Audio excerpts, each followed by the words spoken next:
જય હિન્દ વિદ્યાર્થી મિત્રો, હું ચિરાગ બરાડ। તો આ લેક્ચરમાં જોવાના છે કે ગુજરાતમાં કયા શહેરમાં કેન્દ્રીય વિદ્યાલય આવેલી છે। હવે જો અમુક શહેરમાં 2 થી પણ વધારે કેન્દ્રીય વિદ્યાલય આવેલી છે, જ્યારે અમુક શહેરમાં એક પણ કેન્દ્રીય વિદ્યાલય આવેલી નથી। એટલે છેલ્લે સુધી તમે આ વિડીયો સ્કીપ કર્યા વગર જોજો। અને બીજું કે નવોદયની જેમ બધા જિલ્લામાં એક એક કેન્દ્રીય વિદ્યાલય નથી, જેમાં મેં કીધું એમ છે તો વધારે છે અને નથી તો એક પણ નથી, એવા પણ જિલ્લા છે। એટલે છેલ્લે સુધી આ વિડીયોની નિરાતે જોજો।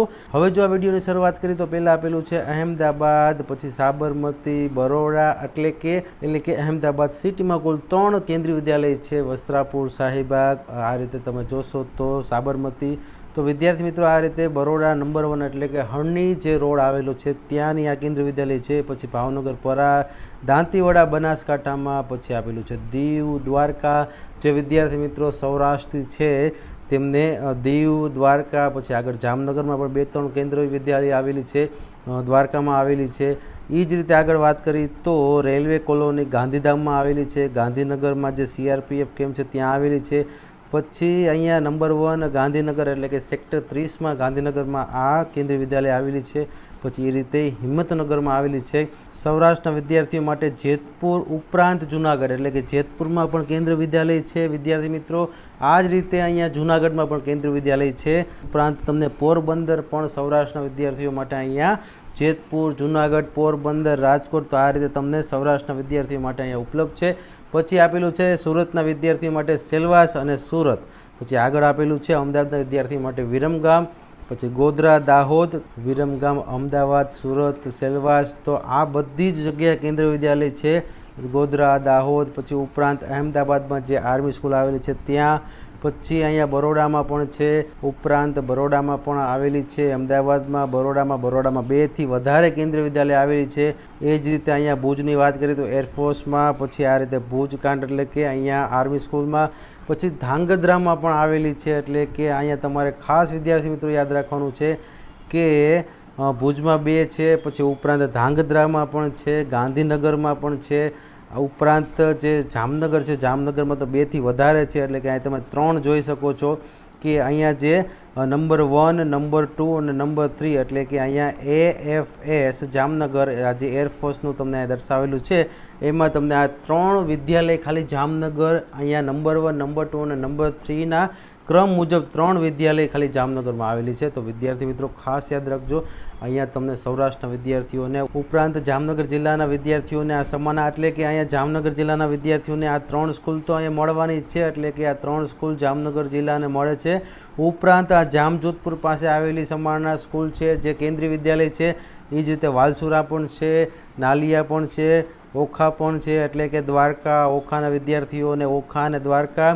પછી વાલસુરા જામનગરમાં જે વિદ્યાર્થીઓ છે તેને જામજોધપુર પાસે અહીંયા સમાના કરીને છે। પછી અહીંયા આગળ ઓલરેડી 3 જામનગરની આપેલી છે, તો એ રીતે જામનગર જિલ્લામાં પણ વધુ કેન્દ્રીય વિદ્યાલય આવેલી છે।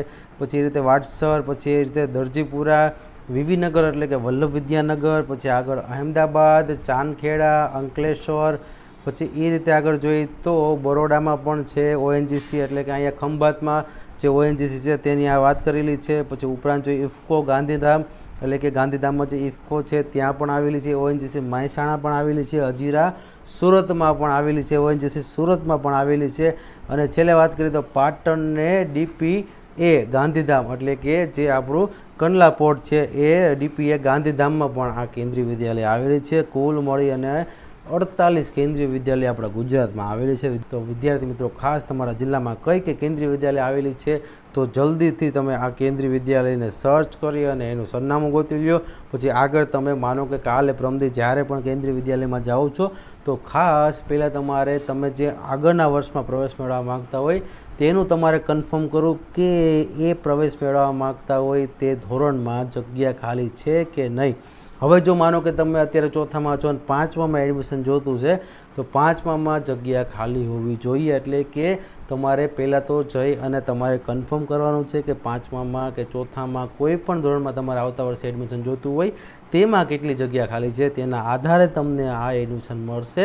કારણ કે આપણે નવોદયમાં 5 ઉપર જે ધોરણ 6થી એડમિશન મેળવે છે તે 6, 7 અને 8 સુધી નવોદય કરે છે અને નવોદય પછી 8મા ધોરણ પછી નીકળી જાય છે અને નીકળી ગયાની જે જગ્યા ખાલી થાય છે એની જ 8મા ધોરણ ઉપર નવોદયમાં પાછી 8મા ધોરણ ઉપર પરીક્ષા લેવામાં આવે છે અને ધોરણ 9થી પ્રવેશ આપવામાં આવે છે. એ જ રીતે અહીંયા હોય છે કે પહેલા ધોરણથી લઈને 12મા ધોરણ સુધીમાં એટલે કે બીજા ધોરણથી જે પ્રવેશ હોય છે તેમાં જેમ જગ્યા ખાલી હશે તેમ આગળ વધવામાં આવશે. તો આ એક તમારે ખાસ જોઈ લેવું. તમારી આજુબાજુમાં આવતી કેન્દ્રીય વિદ્યાલયમાં તમારે પહેલાં જઈ અને તમારે પૂછવાનું કે આવતા વર્ષમાં એડમિશન જોતું છે, આ ધોરણમાં જગ્યા ખાલી છે. જો ખાલી છે તો આગળ તમારે ત્યાંથી ઓફલાઈન ફોર્મ લઈને ભરવાનું છે, ઓનલાઈન ફોર્મ ભરવાનું નથી. છેલ્લી તારીખ 15 તારીખ આપેલી છે. 15 તારીખે ફોર્મ ભરાઈ જશે એટલે કે 19 તારીખે પહેલો રાઉન્ડ બહાર પડશે, જેમાં તમને ખ્યાલ આવશે કે સિલેક્શન લિસ્ટમાંથી કેટલા વિદ્યાર્થીઓ સિલેક્ટ થયા છે. પાછું બીજું લિસ્ટ તમને 29 તારીખે આવશે, 29/4 એટલે કે 29 એપ્રિલે. પછી ત્રીજું લિસ્ટ આવશે 8/5.